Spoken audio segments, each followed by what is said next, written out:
الحمد لله الحمد لله وكفى وسلام على عباده الذين اصطفى أما بعد فأعوذ بالله من الشيطان الرجيم بسم الله الرحمن الرحيم سورة أنزلناها وفرضناها وأنزلنا فيها آيات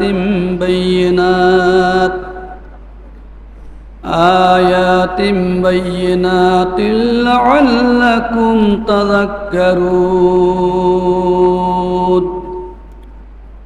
الزانية والزاني فاجلدوا كل واحد منهما 100 جلدة ولا تأخذكم بهما رأفة في دين الله إن كنتم تؤمنون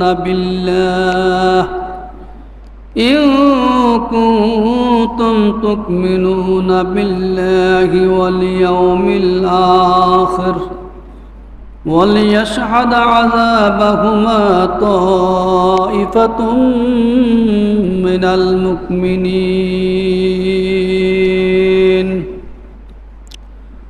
وقال رسول الله صلى الله عليه وسلم المسلم من سلم المسلمون من لسانه ويده أو كما قال النبي عليه الصلاة والسلام اللهم صل على محمد وعلى آل محمد كما صليت على إبراهيم وعلى آل إبراهيم إنك حميد مجيد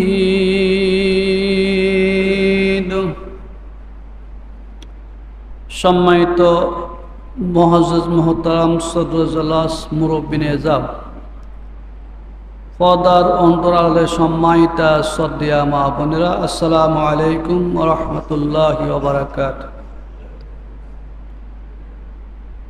শরদ মহান রব্বুল আলামিনের পবিত্র দরবারে হাজার লাখ শুকরিয়া জ্ঞাপন করছি যে আল্লাহ রব্বুল আলামিন আমাদেরকে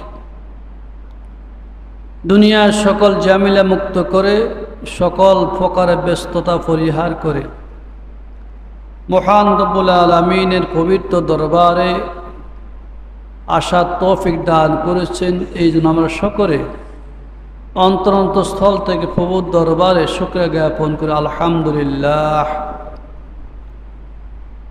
দুরূদ ও সালাম প্রেরণ করেছি মানবতার বিশ্ব নবী মুহাম্মদ রাসূলুল্লাহ সাল্লাল্লাহু আলাইহি ওয়াসাল্লাম উপর,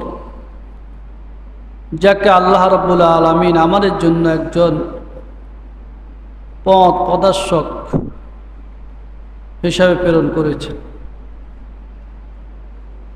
মহান রব্বুল আলামিনের দরবারে এই জন্য শুকরিয়া জ্ঞাপন করতে পারি, আল্লাহ পাক সমগ্র পৃথিবীর মুসলমানের মাঝ থেকে অতি যাচাই বাছাই করে মোহাব্বত করে ভালোবাসে আখিরাতের সঞ্চয় করার জন্য, পরকালের জান্নাতবাসী করার জন্য, পরকালের নেক অর্জন করার জন্য যে আল্লাহ আমাদেরকে তৌফিক দান করেছেন, এর চেয়ে বড় শুকরিয়া পৃথিবীতে আর কিছু নাই।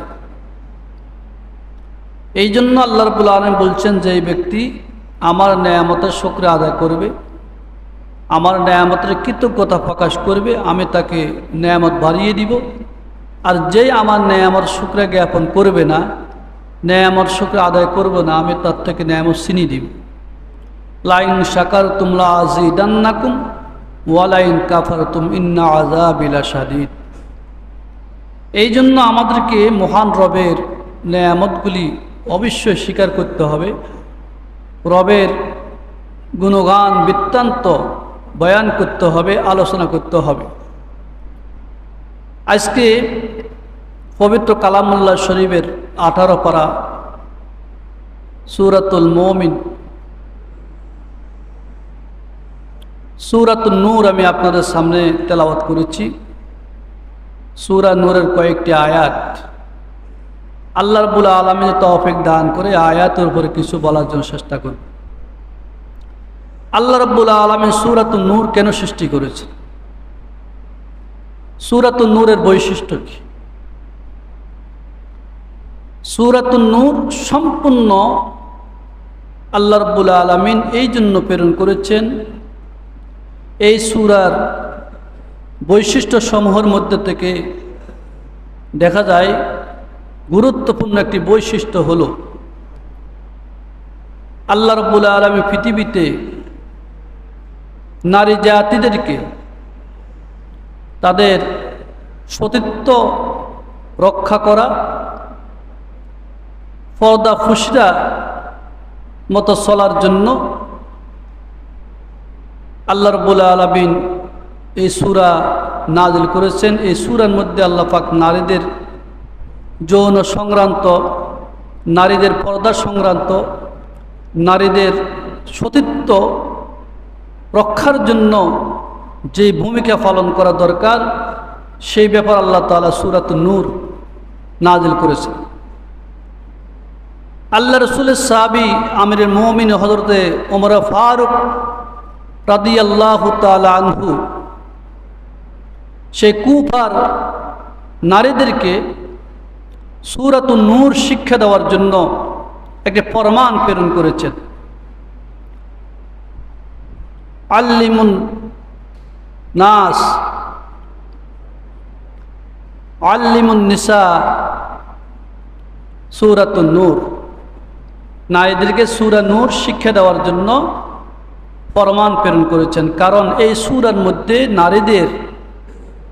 নারীদের সফলতার জন্য, দুনিয়া আখিরাতের সফলতার জন্য আল্লাহ তাআলা অনেক কিছু আলোচনা করেছেন। নারীদেরকে হুঁশিয়ার করেছেন, নারীদের সতীত্ব রক্ষার ব্যাপারে আল্লাহ তাআলা এই আয়াতগুলো নাযিল করেছেন। তাহলে আমরা বুঝতে পারি পৃথিবীতে নারীরা যৌনচারের সাথে লিপ্ত থাকে, নারীরা বেপরদার সাথে লিপ্ত থাকে, নারীরা অন্যায় অপরাধের সাথে লিপ্ত থাকে। এই জন্য আল্লাহ রাব্বুল আলামিন সূরাতুন নূর নাযিল করে নারীদেরকে গুরুত্বপূর্ণ শিক্ষাগুলো দিয়েছেন। এই জন্য আল্লাহ রাব্বুল আলামিন কুরআনুল কারীমের ঘোষণা করেন,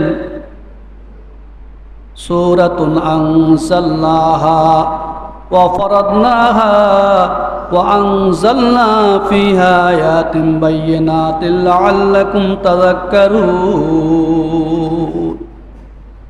এই সূরা আনজালনাহা আমি অবতীর্ণ করেছি, ওয়া ফারাজনাহা তাকে ফরজ করেছি, ওয়া আনজালনা ফিহা আয়াতিন বাইয়িনাতিন লাআল্লাকুম তাযাক্কারুন। এই সূরার মধ্যে আল্লাহ রাব্বুল আলামিন কতগুলি স্পষ্ট আয়াত নাযিল করেছেন, গুরুত্বপূর্ণ আয়াত নাযিল করেছেন, যাতে করে তাযাক্কারুন তোমরা জিকির অর্জন কর, নসিহত অর্জন করো। এই আয়াতগুলি থেকে শিক্ষা অর্জন করার জন্য, নসিহত অর্জন করার জন্য আল্লাহ রাব্বুল আলামিন সূরাতুন নূর অবতীর্ণ করেছেন। এই সূরার অধিকাংশ নারীর সতীত্ব সংরক্ষণ ও পর্দা মতো চলার জন্য আল্লাহ তাআলা এই সূরাকে অবতীর্ণ করেছেন। তো অবশ্যই আমাদেরকে, আমরা যারা নারী জাতি আছি, আমাদেরকে অবশ্যই বুঝতে হবে এই সূরার মধ্যে আল্লাহ রাব্বুল আলামিন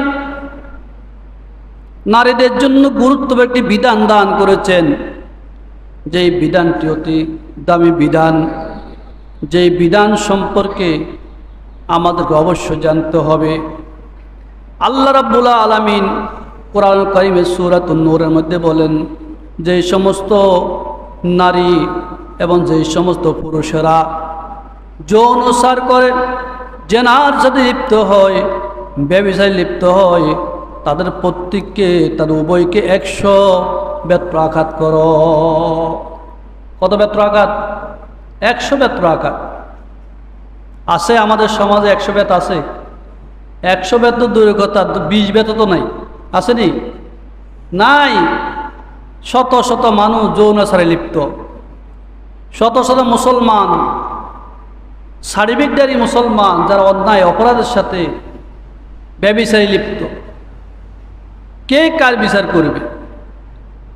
এই জন্য আল্লাহ রাব্বুল আলামিন এই সূরার মধ্যে বলেছেন, আয-যানিয়াতু ওয়াজ-যানি, জেনাকার নারী, জেনাকার পুরুষ, ফাজলিদু কুল্লা ওয়াহিদিম মিনহুমা মিয়াতা জাল্লা, তাদের উভয়কে 100 বেত্রাঘাত করো।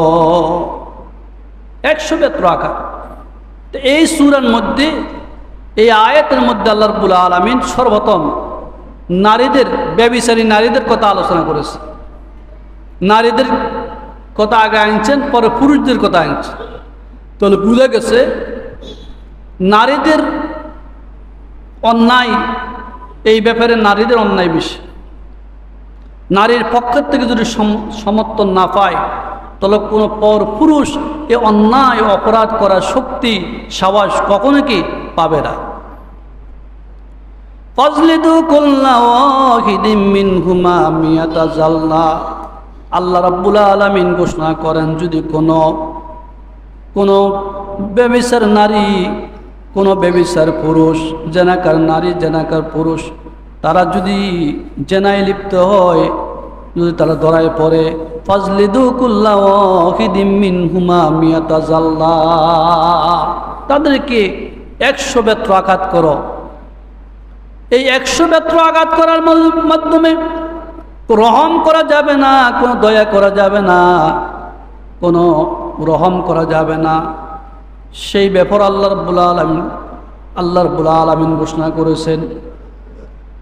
আমরা তো বিচার ফয়সালা এমন, যদি কোনো অন্যায় অপরাধ করে, কারো ব্যাপারে যদি শাস্তির বিধান জারি হয়, কিন্তু তাকে আমরা হালকাভাবে শাস্তি দিয়ে শেষ করে দিই, যাতে করে সমাজের কোনো নারী পুরুষ ভয় পাচ্ছে না। যদি সঠিকভাবে যদি আল্লাহর বিধান যদি জারি হতো, শরীয়তের বিধান যদি জারি হতো, শরীয়তের বিধান যদি প্রয়োগ করা হতো, মুসলিম নারী পুরুষদের মধ্যে অপকর্ম করার কোনো শক্তি, সাহস কারো থাকতো না। থাকতো কি না? এই আইন তো আমরা পালন করি না বিদায় আজকে পেপার পত্রিকা খুললে শুধু যৌনচার, যৌনচার, যৌনচার, যৌনচার।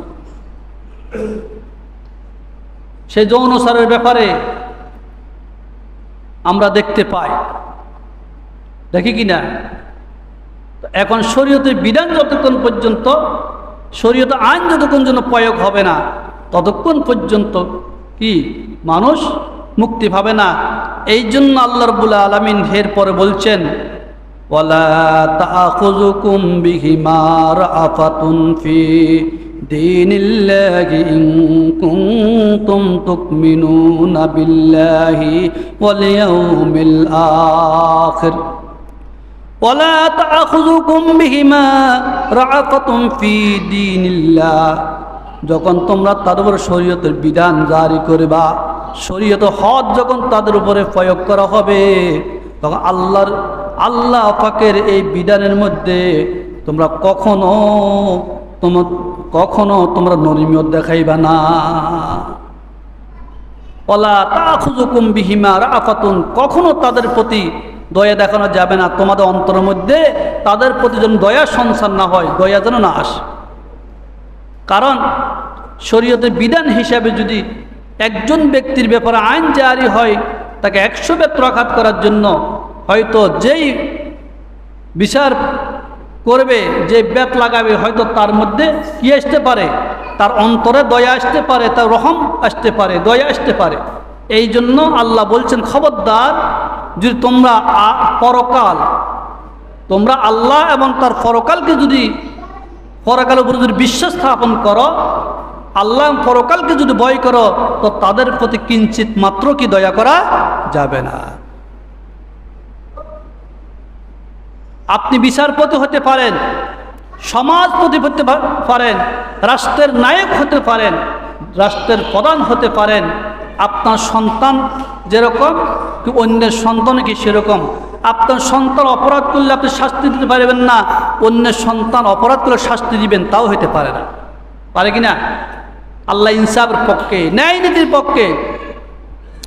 খলিফাতুল মুসলিমিন ওমর ফারুক রাদিয়াল্লাহু তাআলা আনহু খেলাফত আমলে, ওমর ফারুক রাদিয়াল্লাহু তাআলা আনহু অদ্দজাহানের শাসক ছিলেন।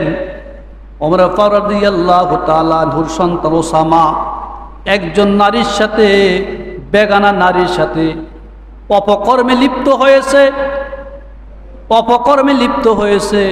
কিন্তু ওই নারী ওমর ফারুক রাদিয়াল্লাহু তাআলা আনহুর কাছে বিচার দিলেন, হে আমিরুল মুমিনিন, আপনার সন্তান ওসামা আমার সাথে অপকর্ম করে, খারাপ কাজ করেছে, তার বিচার আপনার কাছে চাই। সন্তান মনে করলেন, আমার বাবা তো রাষ্ট্রনায়ক, পরজাহানের শাসক, কিন্তু আমার বাবাকে আমাকে কিছু করবে? আমার বাবা জাতির জন্য নেতা, আমার জন্য তো নেতা নয়, আমার বাবায়ে, তো আমি অন্যায় অপরাধ করলে এমন কোনো সমস্যা নাই, এরকম সে ভাবতে পারে।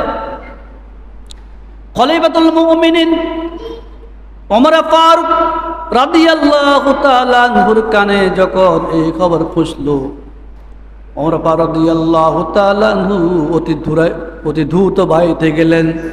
যাই দেখলেন ওসামার হাতে খানার প্লেট, ওসামা খানা খাচ্ছে। বাপকে দেখে ওসামা হতভম্ব, কারণ অন্যায় করেছে, অপরাধ করেছে, আজকে অন্যায় থেকে মুক্তি পাবে না, রেহাই পাবে না। ওসামা তো তার বাবার ব্যাপারে ভালো বুঝে, তার বাবার আইন কানুন কেমন। সন্তান কাঁপতেছে।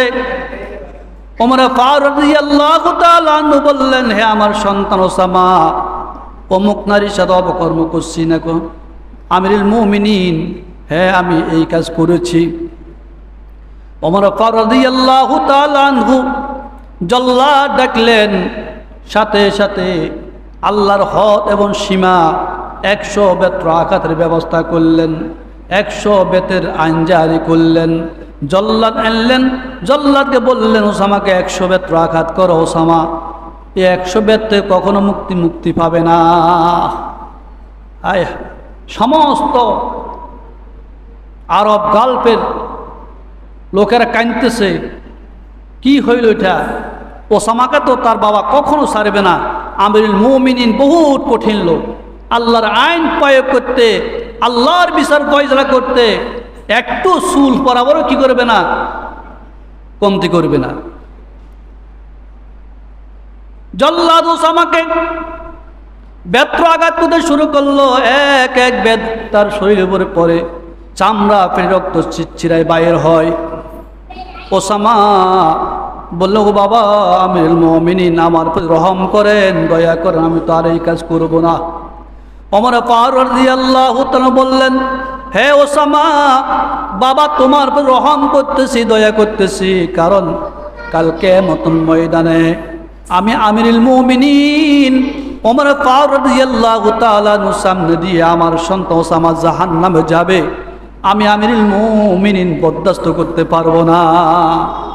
শুধু তাই নয়, কাল কিয়ামতের ময়দানে মহান রব্বুল আলামিন যদি আমি ওমরকে জিজ্ঞাসা করব, ওমর তোমার খেলাফতের যুগে, তোমার খেলাফতের আমলে তোমার সন্তান ওসামা অপকর্ম করেছে, তুমি তার কি বিচার করেছো, বিচার ফয়সালা কি করেছো? ওরে সন্তান ওসামা, কাল কিয়ামতের ময়দানে আমি ওমর আল্লাহ দরবারে আসামির কাঠ ডুরাই আমি দাঁড়াইতে পারবো না। আল্লাহু আকবার। এটাই ছিল ওমরের শাসন ব্যবস্থা। ইতিহাস লাগে ওমর রাদিয়াল্লাহু তাআলা দাঁড়িয়ে রইলেন। জল্লাদকে বলল, খবরদার জল্লাদ, একটি বেত যেন কম না হয়, তোমার প্রতি রহম না আসে, দয়া না আসে। এটাই ছিল বিচার ফয়সালা। এই জন্য আল্লাহ বলতেছে, আল্লাহ পাক বলেন, ওয়ালা তাআখুযুকুম বিহিমা রাআফাতুম ফি দীনিল্লাহি ইন কুনতুম তুমিনুনা বিল্লাহ। শরীয়তের বিধান, শরীয়তের হদ প্রয়োগ করতে তোমাদের অন্তর যেন কোনো দয়া না আসে, কোনো দয়া সংসার না হয়। ওমর রাদিয়াল্লাহু তাআলা দাঁড়িয়ে আছেন। জল্লাদকে বলল, খবরদার জল্লাদ, আমি ওমর হিসাবে, খলিফাতুল মুসলিমিন হিসাবে কোনো দয়া করবে না, এক বেত কম হবে না, তাকে সঠিকভাবে বেদ দিবা, আল্লাহর বিধান জারি করে আল্লাহর আইন প্রয়োগ করবা।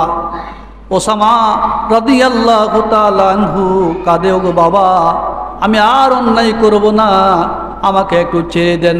ওমর বলতেছেন, ওসামা, আমি বাবা তোমার প্রতি রহম করতেছি, দয়া করতেছি, তোমার প্রতি কোনো ক্ষতি করি না। কাল কিয়ামতের ময়দানে তুমি, আমি ওমরের সামনে জাহান্নামে যাইবা, তা আমি সহ্য করব না। এখন তোমাকে আমি জাহান্নামতে মুক্তির ব্যবস্থা করতেছি। ওমরের সন্তান 80 বেত লাগাইছেন, ইতিহাস লেখে 80 বেত আঘাত করেছেন। ওসামা মৃত্যুর কোলে ঢলিয়ে পড়লেন, মৃত্যুবরণ করলেন।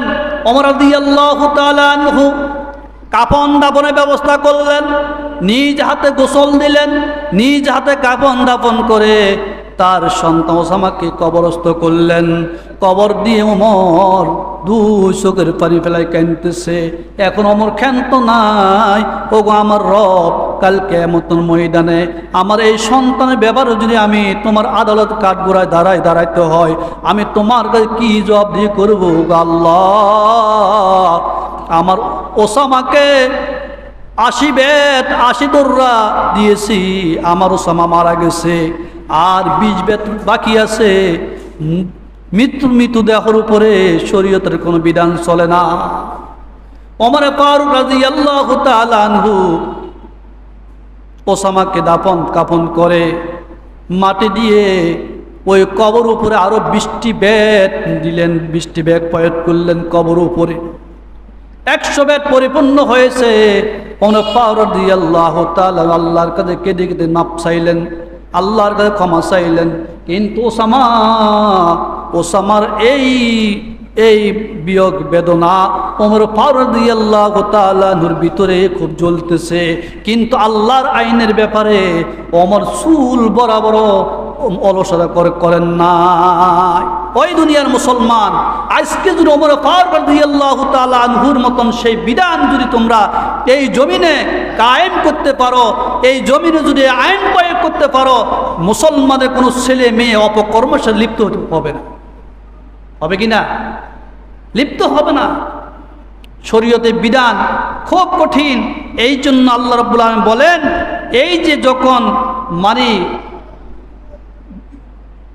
সেই নারীরা যারা জেনার সাথে লিপ্ত হয়েছে, জেনাকার নারী এবং জেনাকার পুরুষ, এই ব্যভিচার যখন ধরা খাবে, তখন মুসলমানদের একদল, মুমিনদের একদল তাদের জন্য সাক্ষী উপস্থাপন করবে। কি করবে? সাক্ষী উপস্থাপন করবে। وَلْيَشْهَدْ عَذَابَهُمَا طَائِفَةٌ مِّنَ الْمُؤْمِنِينَ وَلْيَشْهَدْ عَذَابَهُمَا طَائِفَةٌ مِّنَ الْمُؤْمِنِينَ। মুমিন মুসলমানদের একটি দল তাদের সাজা নিশ্চিত করবে, সাজা নিশ্চিত করবে, সেই যেই নেতা হোক না কেন। আজকে দেশে অধঃপতন কেন? অন্যায় অপরাধের কারণে। আজকে একজন ইমানদার, একজন নামাজওয়ালা, একজন আল্লাহওয়ালা বা যে ইসলামের কথা বলে, সেই যদি একটু দোষ করে, তার দোষকে আমরা ব্যাপকভাবে মিডিয়া ছড়াইতে থাকি, এটাকে মিডিয়া প্রচার করতে থাকে। অথচ কিন্তু যারা মারাত্মক অন্যায় অপরাধ করে, কিন্তু তাদের এগুলো তো কি প্রকাশ করা হয় না। আল্লাহ রাব্বুল আলামিন কি শুধু মুসলমানদের ইমানদার ব্যক্তিদের জন্য, না সবার জন্য? কি বলেন?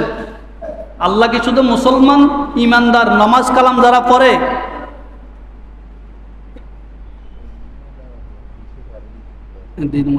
সমস্যা নেই।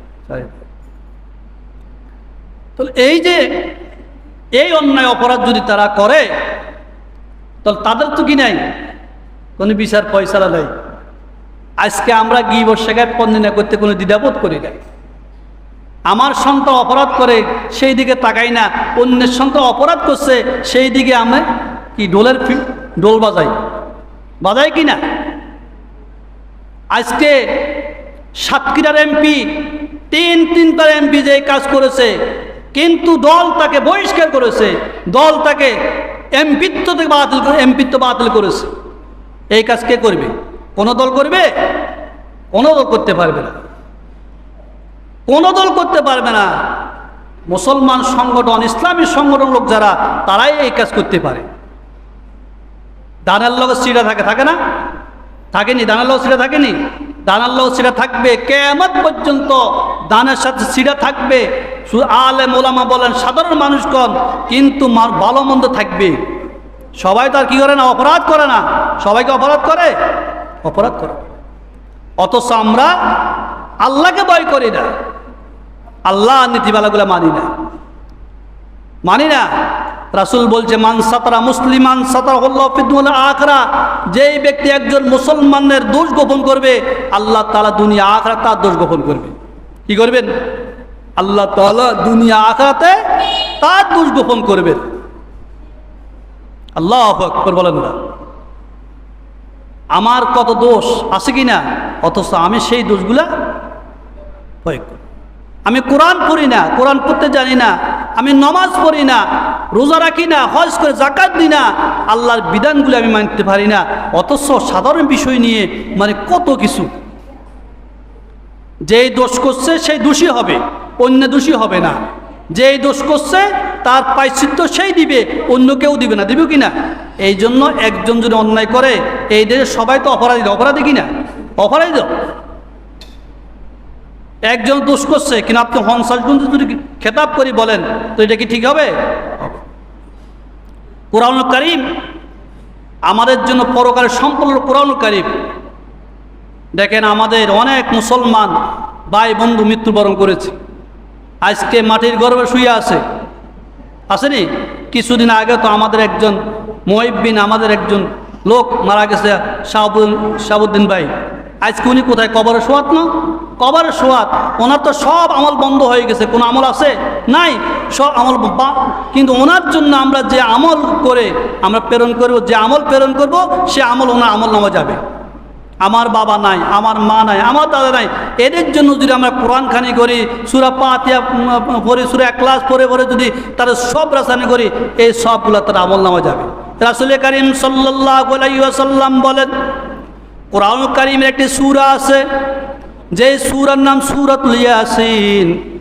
এই সূরাকে কোরআনুল কারীম কলব বলা হয়। রাসূল কারীম সাল্লাল্লাহু আলাইহি ওয়াসাল্লাম বলেন, যে ব্যক্তি সূরাতুল ইয়াসিন একবার পাঠ করবে, আল্লাহ রাব্বুল আলামিন 10 খতম কোরআন কারীমের সওয়াব আল্লাহ তাআলা আমলনামায় দান করবে। আল্লাহু আকবার। কবার? একবার। যে ব্যক্তি একবার সূরা ইয়াসিন তেলাওয়াত করবে, আল্লাহ তাআলা তার আমলনামায় 10 খতম কোরআন কারীমের সব আল্লাহ তাআলা দান করবে। হাদিস শরীফ আছে, যে ব্যক্তি নিয়মিতভাবে সূরা ইয়াসিন তেলাওয়াত করবে, প্রতিদিন সূরা ইয়াসিন তেলাওয়াত করবে, রাসূল কারীম সাল্লাল্লাহু আলাইহি ওয়াসাল্লাম বলেন, আল্লাহ তাআলা জান্নাতে 8টি দরজা তার জন্য খুলে দিবে। কয়টি? জান্নাতে 8টি দরজা এবং তার জন্য খুলে দিবেন। 3 নম্বরের রাসূল কারীম সাল্লাল্লাহু আলাইহি ওয়াসাল্লাম বলেছেন, যেই ব্যক্তি রাত্রে সূরা ইয়াসিন তেলাওয়াত করবে, আল্লাহ রাসূল বলে, সে সকালবেলা নিষ্পাপ হয়ে ঘুম থেকে উঠবে। কি উঠবে? ঘুম থেকে নিষ্পাপ হয়ে উঠবে। যে রাত্রে সূরা ইয়াসিন তেলাওয়াত করবে, সে নিষ্পাপ হয়ে ঘুম থেকে উঠবে। তোর বলুন তো দেখি, আমার বাবা মারা গেছে, আমার দাদা মারা গেছে, আমার পিতা মারা গেছে, আমার ভাই বন্ধু মারা গেছে, কারো স্বামী মারা গেছে, আমি যদি সূরা ইয়াসিন যদি পাঠ করি, তার রূহের উপর মাগফিরাতের জন্য পৌঁছাই, আল্লাহ 10 খতম কোরআন তেলাওয়াত সব আল্লাহ পাক তার আমলনামায় দান করবে। সুবহানাল্লাহ বলেন। কারণ মানুষ যখন মৃত্যুবরণ করে মানুষের সকল আমল বন্ধ হয়ে যায়, মাত্র 3টি আমল যায় থাকে। ইজা মাতাল ইনসানু ইনকাতা আনহু আমালাহু ইল্লা মিন সালাসাতিন সাদাকাতিন জারিয়া আও ইলমিন ইয়ানতাফাহু বিহি আও ওয়ালাদুন সালিহুন ইয়াদউ লাহু আও কামা ক্বালা an-নাবী আলাইহিস সালাতু ওয়াস সালাম। রাসূল করিম সাল্লাল্লাহু আলাইহি ওয়াসাল্লাম বলেন, যখন মানুষ মৃত্যুবরণ করে, মৃত্যুর পরে তার দুনিয়াবী সকল আমল বন্ধ হয়ে যা, সকল ব্যবসা বাণিজ্য বন্ধ হয়ে যা, অর্থ সম্পদের কাজ বন্ধ হয়ে যা, কিন্তু তার মাত্র 3টা আমল যায় থাকে। একটি আমল হলো সদকায়ে জারিয়া, 2 নম্বর নেক সন্তান। 1 নম্বরে তার সদকায়ে জারিয়া, 2 নম্বর নেক সন্তান। আমল ব্যতীত সব আমল বরবাদ, নষ্ট। আপনার সন্তান যদি কোরআনের হাফেজ হয়, আপনার সন্তান যদি কোরআন পড়তে পারে, আর এই সন্তান যদি মৃত্যু পর্যন্ত সব সময় কোরআন কারীম তেলাওয়াত করেন, তার একটা অংশ মাতার পিতা রুহের উপরে আল্লাহ পাক পৌঁছাই দিবে কিনা? পৌঁছাই দিবে। সূরা ইখলাস, ছোট্ট একটা সূরা কোরআন কারীমে আছে, হাদিস শরীফে আছে, যেই ব্যক্তি সূরা ইখলাস পাঠ করে আল্লাহ পাক তাকে 1 খতম কোরআন কারীম সওয়াব দান করে।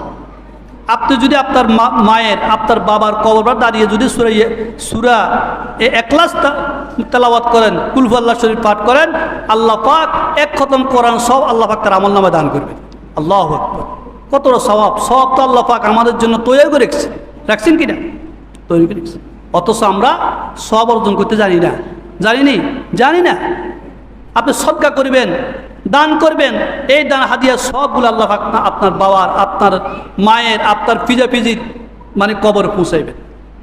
লক্ষ লক্ষ টাকা আমরা তো খেয়ে ফেলি, কিন্তু সেটার কি কোনো খবর আছে? অফারতে লক্ষ লক্ষ টাকা চলে যায়, কিন্তু সেটার তো 2 পয়সার দামও নাই। আপনি 5 টাকা, 10 টাকা, 50 টাকাও যদি আল্লাহর রাস্তায় দান করেন, ওই দান আপনার পিতামাতার কবরে যাবে। শুধু পিতামাতার কবর নয়, আপনার আমল নামায় আসবে, আপনার জন্য এটা সঞ্চয় হবে, জমা হবে কাল কিয়ামতের জন্য। কিয়ামতে জান্নাতের জন্য সঞ্চয় হবে। আল্লাহু আকবার! রাসূল বলছে। কে বলছে? রাসূল বলছে। তো আমরা তো নেক আমল করতে জানিনি। আমরা 10 টাকা দান করলে আমাদের কাছে কি ভয় লাগে, 50 টাকা দান করলে কি ভয় লাগে, অথচ 50,000 টাকা আমি অফারতে খরচ ফেলতে পারি, কিন্তু সেটা আমার কষ্ট লাগে না। অত এটা কোনো 2 পয়সার মূল্য নাই, আর গুনাহ হবে। কি হবে? গুনাহ হবে। আলহামদুলিল্লাহ আছে আমাদের অনেক মুহিব্বিনা আছে, আলহামদুলিল্লাহ দোনো হাতে খরচ করে, দান করে কেউ জানে না।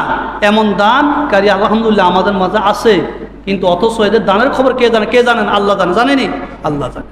আপনি মসজিদে আসেন, দেখা যায় অনেক সময় খুব দুঃখ লাগে, মসজিদে হাড়া ছিঁড়া টাকা। কি টাকা? 10 টাকা হাড়া, 5 টাকা ফাড়া। এরে ভাই, আপনি চিন্তা করেন না, আপনি 10টা টাকাতে ফাড়া মসজিদে দিলেন, আপনার নেকও তো ফাড়া হইব না? কি নেক ফাড়া হইতো না? ফাড়া মানে অকেজো। আপনার এই টাকা যদি দুনিয়াতে না চলে, কিন্তু পরকালে কি চলবো নাকি? চলবে না। তাহলে আপনি লিওয়া জিল্লে দেন নাই, আপনি এই টাকা কোনোভাবে খরচ করতে পারবেন না, এই জন্য গোপনে মসজিদ দিয়ে দিচ্ছেন সবের জন্য। আল্লাহ দেখেননি? দেখে।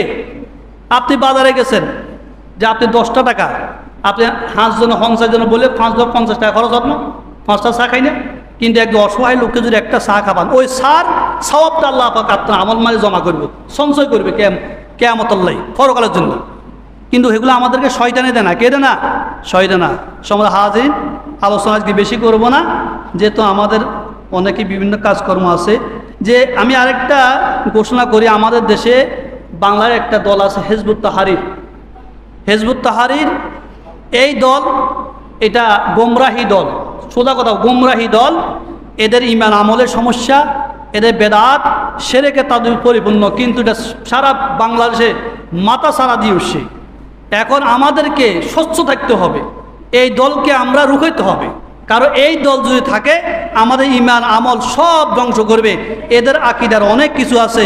এদের 1 নম্বর আকীদা হলো তারা মানে ওই যে তাকদীর বিশ্বাস করে না। কি করে না? তাকদীর বিশ্বাস করে না।